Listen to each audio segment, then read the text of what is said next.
En este capítulo y en el siguiente, vamos a viajar a la época medieval. En concreto nos introduciremos en la historia y enigmas de la Orden del Temple. El primer episodio está enfocado en su historia y sus misterios más conocidos. En el segundo capítulo veremos más, la mística y esoterismo que fluía de la Orden Templaria. Sin más preámbulo vamos a empezar. Escuchemos.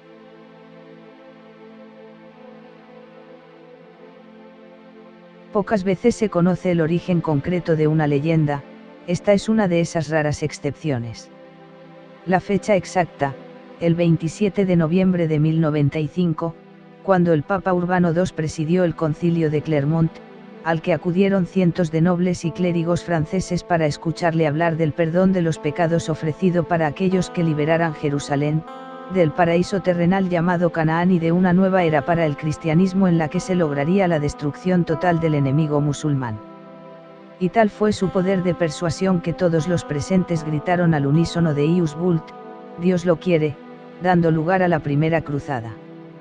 De toda Europa fueron llegando hombres deseosos de participar en aquella campaña militar, principalmente campesinos y artesanos, gentes con poca o nula instrucción militar que, sin embargo, lograron conquistar Jerusalén el 15 de julio de 1099, en una batalla que el canónigo Raimundo de Aguilers describió así: en las calles y plazas de Jerusalén no se veían más que montones de cabezas, manos y pies. Se derramó tanta sangre en la mezquita edificada sobre el templo de Salomón que los cadáveres flotaban en ella y en muchos lugares la sangre nos llegaba hasta la rodilla. Los caballeros fundadores.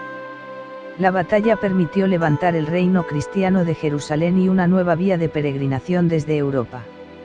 Sin embargo, pronto se vio la necesidad de proteger las rutas que llevaban a la ciudad santa desde Tiro, Acre o Jaffa, debido a los continuos ataques de los bandidos y al acecho de las redes de esclavistas. Y así fue como en el año 1118 el señor del castillo de Maartigny, Hugo de Peilins, se presentó ante el patriarca de Jerusalén, Balduino II, acompañado por 8 nobles. Vestidos con harapos, aquellos osados caballeros se autoproclamaron protectores de los peregrinos que viajaban a Jerusalén desde Jaffa. Y tanta fue su demostración de fe que el rey quedó enseguida prendado de sus palabras y mandó alojarlos en una de las salas del Palacio Real, el cual, se dice, era parte del antiguo templo de Salomón. Fue entonces cuando conocieron a San Bernardo de Claraval, el gran líder espiritual cristiano de la época. Este vio en aquellos caballeros el germen de un nuevo tipo de ejército en el que se conjugarían las armas con la cruz y, en audiencia privada, le dijo a Hugo de Peilins: ellos pueden pelear las batallas del Señor y ser a la vez soldados de Cristo. Un mensaje que en la mente de ese sacerdote no era contradictorio, ya que, como también afirmaba, matar a un pagano es ganar la gloria, puesto que le da gloria a Cristo.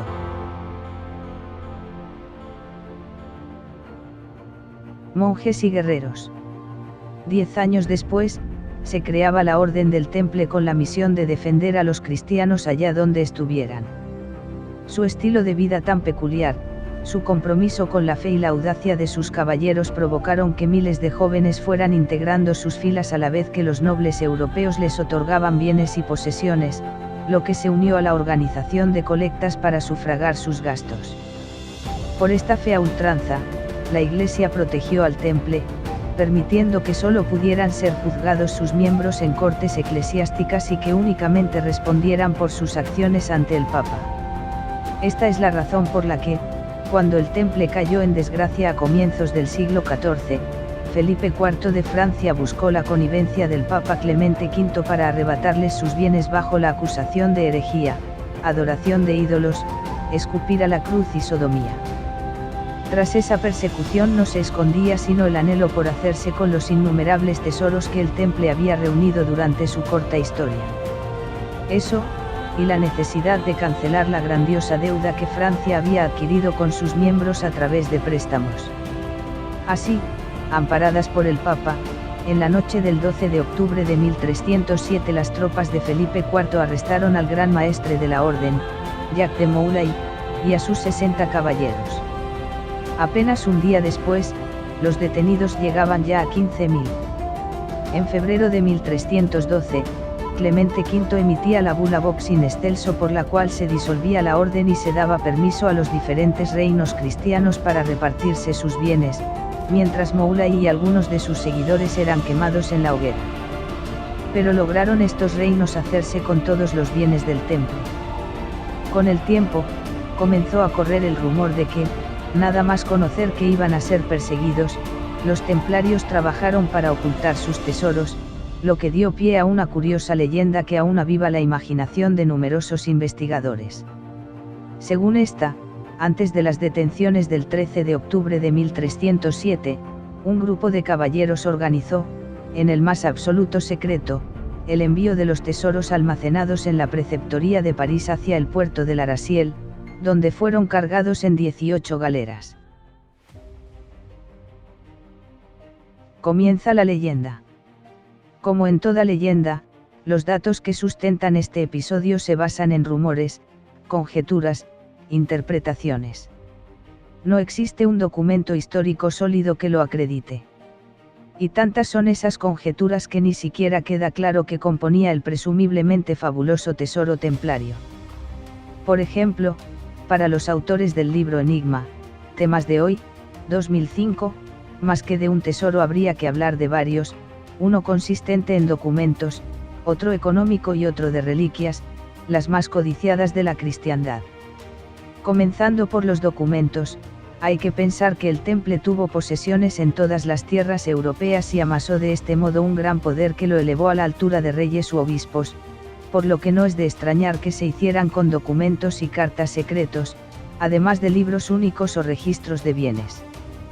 Ya antes de su detención, cuando Jacques de Molay intuía el fin que se avecinaba, ordenó quemar numerosos libros, entre los que parece que se encontraba la regla de la orden, quizá para evitar malinterpretaciones sobre su funcionamiento interno, como realmente ocurriría después.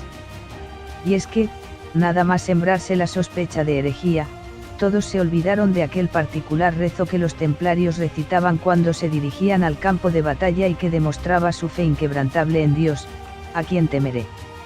El Señor es la defensa de mi vida, ¿quién me hará temblar? Si un ejército acampa contra mí, mi corazón no tiembla, si me declaran la guerra, me siento tranquilo. El Grial como camino.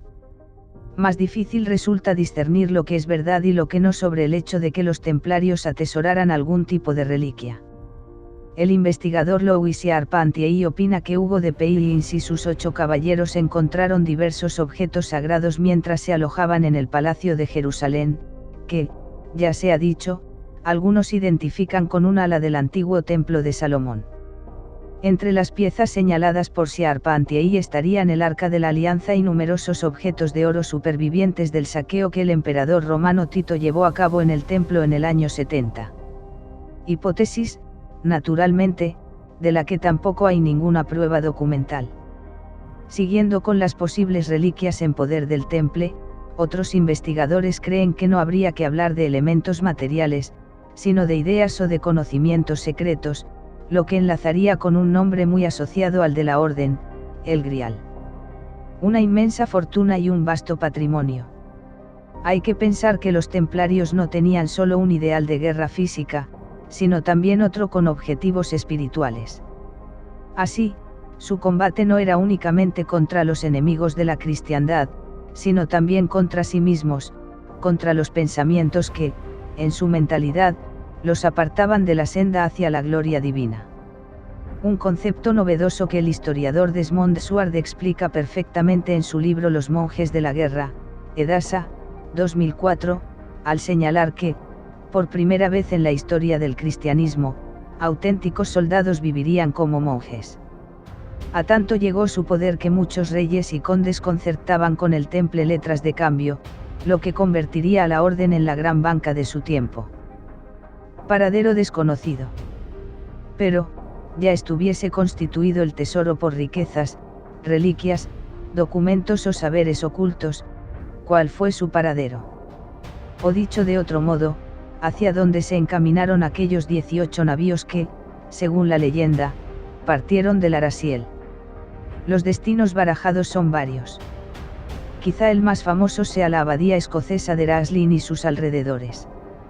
Pese a estar edificada a mediados del siglo XV, es decir, más de un siglo después de la desaparición del temple, la planta octogonal de su capilla, típica de las construcciones templarias, junto a lo hermético de algunas de sus imágenes, hace de ella un enclave simbólico para todos los amantes del esoterismo templario. Estos detalles, unidos al hecho de que en la capilla se observen figuras semejantes a mazorcas de maíz y otras plantas americanas, es indicativo, para los defensores de esta leyenda, de que los templarios pudieron haber alcanzado las costas americanas secretamente. La hipótesis americana y sus fuentes. Para dar más consistencia a esta posibilidad se suele invocar el libro, publicado en 1992, La espada y el grial. En él su autor, Andrew Sinclair, relata cómo uno de sus antepasados, el príncipe Henry Saint Clair, viajó en 1398 con 300 colonos y 12 embarcaciones hasta la costa nordeste de los actuales Estados Unidos. Tras una primavera en aquellas tierras, un grupo de colonos regresó a su Escocia natal, dejando evidencias del viaje en la tradición oral. Quienes los guiaron en aquella travesía fueron los caballeros templarios, los mismos que en la disolución de la orden se refugiaron en las propiedades escocesas de los Sinclair. O esto es al menos lo que asegura la familia Sinclair. Otras posibilidades. Es indudable que a ningún historiador se le escapa la posibilidad, esta sí bastante plausible, de que los vikingos pudieran haber llegado bastante antes a ciertos territorios situados en la actual Canadá, concretamente en Terranova, donde en 1960 se encontraron unos restos de procedencia vikinga en el asentamiento conocido como Eleanse Auxiliary Meadows. Así que, si los vikingos alcanzaron aquellas tierras llamadas por ellos Vinlandia hacia el año 1000, ¿por qué no pudieron hacer lo propio los templarios 2 o 3 siglos después? El listado de posibles destinos para tan fabuloso tesoro se completa con las Islas Canarias, por aquello de que pudieron servir como escala en su viaje hacia América, y la zona del Languedoc, tierra que acogió a los cátaros, los cuales también serían perseguidos y exterminados por la Iglesia en alianza con el Reino de Francia. Un triste final para una orden heroica. Un triste final para una orden cuyos miembros se entregaron a un sacrificio impensable en nuestros días, ya que, al consagrarse a su propósito, el templario renunciaba a poseer cualquier propiedad y también a dirigir su propio destino, a tener descendencia y, en definitiva, a su vida. Y es que, como suelen decir muchos de los más cualificados expertos en la Orden del Temple, en realidad no hacen falta mitos, la historia real de los templarios ya es lo suficientemente cautivadora en sí misma.